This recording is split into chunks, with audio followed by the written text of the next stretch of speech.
Odyssey నృత్యం ఒరిస్సా రాష్ట్రానికి చెందిన సంప్రదాయ నృత్యం. ఇది సుమారు 2000 సంవత్సరాల చరిత్ర కలిగిన గొప్ప కళారూపం. నాట్యశాస్త్రంలో ఈ నృత్యానికి సంబంధించిన సూచనలు కనిపిస్తాయి. ఒరిస్సాలోని ప్రసిద్ధ దేవాలయాలు అయిన కోనార్క్ సన్ టెంపుల్ మరియు జగన్నాథ్ టెంపుల్లో నాట్య భంగిమలు శిల్పాల రూపంలో చెక్కబడ్డాయి.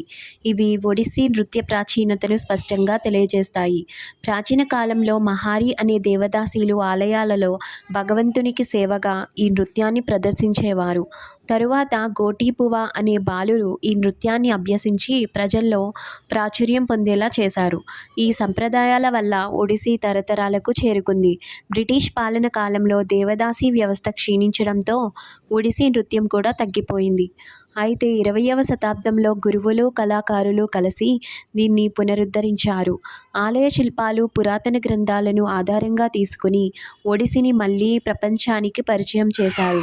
ఒడిసీ నాట్యంలో త్రిభంగ అనే ప్రత్యేక భంగిమ ఎంతో ప్రసిద్ధి. తల, ఛాతీ, నడుము 3 వంకరలతో ఉండే ఈ భంగిమ ఒడిసీ నాట్యానికి ప్రత్యేక అందాన్ని ఇస్తుంది. మృదువైన కదలికలు, భావ ప్రకటన మరియు సంప్రదాయ సంగీతం ఈ నృత్యాన్ని మరింత ఆకర్షణీయంగా మారుస్తాయి.